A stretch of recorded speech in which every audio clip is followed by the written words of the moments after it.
Yo, what up, everyone? Is this level? No. Is this level? Okay. It is Sunday, still. I went pretty hard last night. I went out. I had a really good time, let loose a little bit. It was fun. Met some cool people, hung out with Kevin and Peely and awesome people to sort of end the festival here in New Jersey. There was a few poker tournaments today. I was feeling under the weather, so I slept most of the afternoon. But we are up now, and we're working on some stuff. So I'm going to be traveling back to Montreal tomorrow, and I intend to wake up really early. I'd like to check out New York. I've never been to New York. New York seems like an amazing city to me, so I'd like to stop by on the way back if possible. Tonight, I have an opportunity to be really productive, get a bunch of stuff done, which is great. I feel really excited about that, you guys. I don't know why. I'm pumped up. So I just had a 2-hour meeting with one of my team members, Jacob, and we were talking about sort of what we're going to be executing in terms of content over the next 2 months. What's going to happen in November and December, when it comes down to Twitch and YouTube and Facebook page and Facebook personal and Instagram and Snapchat and all that sort of stuff, which is some behind the scenes stuff that I feel as if there's like a disconnect a little bit between what is seen and what's actually true, So, for example, I can tell you about our Facebook page. So I have a Facebook page that's all about poker, and it has about 8,500 likes at this point. And what we've been doing on the Facebook page is posting maybe one poker clip a day, where we take one of my interesting hands, we cut that out, it's about a minute or something, we add a little end slides, like, hey, follow me on social media or whatever, and that's about it, and then people watch it and they can weigh in with their comments and stuff. But that's obviously not the right way to do it. So we've come up with a plan. Okay, so we should probably do 2 of those a day, and then we should do like a hand review, where we take a hand that someone posts, and then I give my thoughts on it for about a minute or something. And then what else would be good? Well, if there's special tournaments at Poker Stars, that would be something good, that they would like me to post, that people would find relevant. I can provide a little bit of value, so that's an idea we had.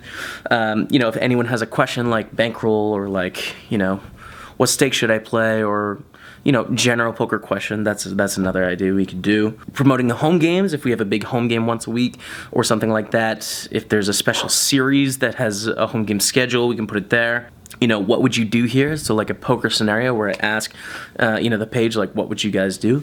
So those are all the things we've sort of come up with tonight about, okay, this would be good stuff on the Facebook page that we want to execute. And what Jacob does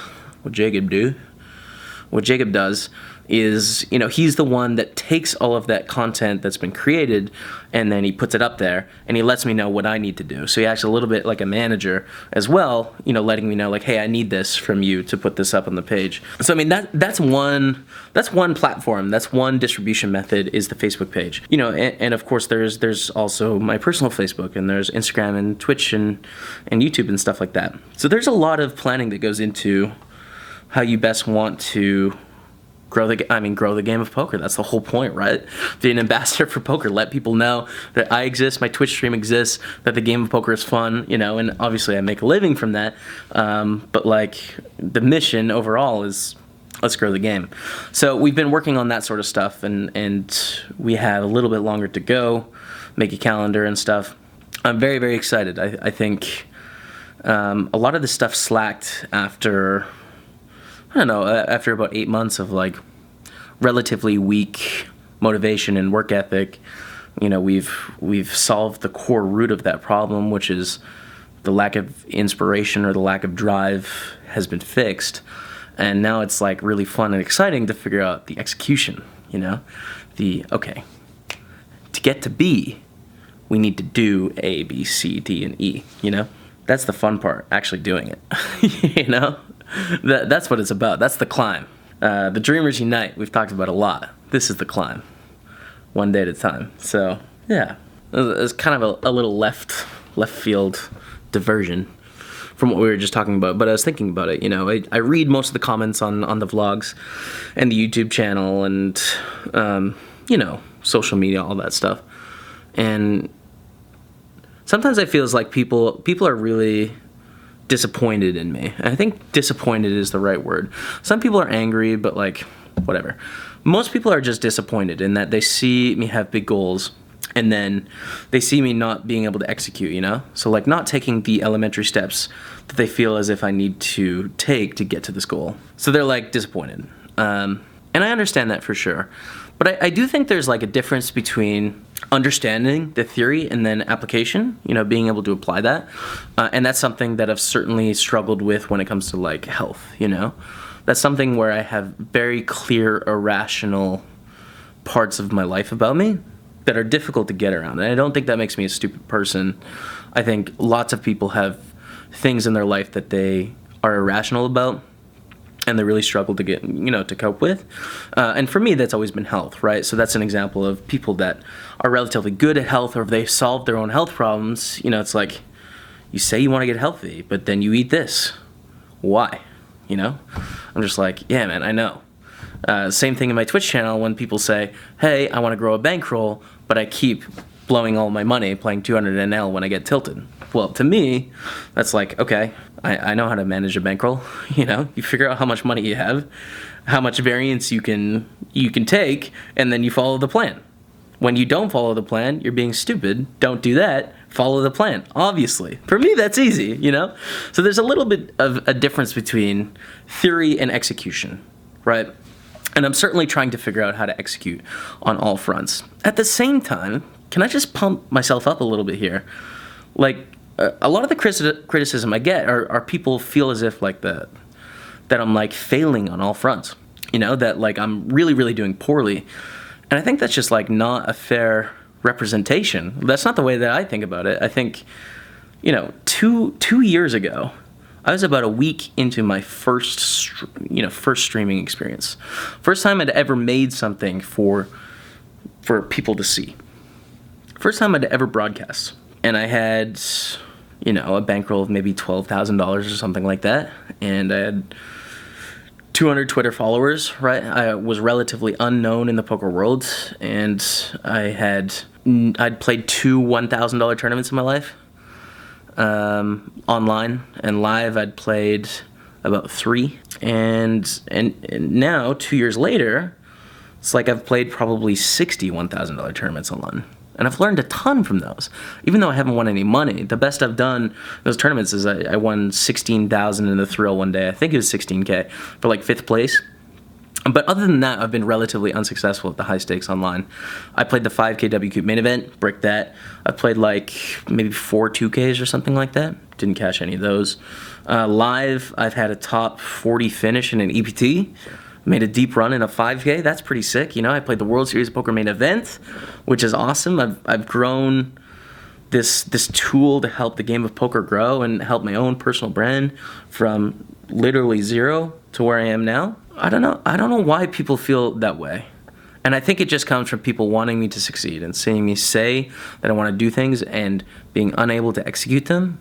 But at the same time, I kind of want to convey to you guys that I feel pretty good about this. I feel like pretty confident and that there isn't a problem right now. There's things I need to improve, but let's take a look at the big picture. Maybe I was in a stronger position 7 months ago. We're looking at a very small part of the life graph here of where we're trying to go. So, yeah, I feel good. I'm going to get an hour of poker study in now. We're meeting again at 11 o'clock. It's 10 o'clock right now. And we'll go from there. Damn it, I have another thing to talk about. Dang it! Procrastination. Big part of my life. Definitely something I've struggled with. Part of my personality. Again, I think it all a little bit correlates between irrational eating patterns and procrastination and, you know, going through swings of productivity and stuff like that. I feel like it's all kind of interconnected a little bit in my mind or in general personalities.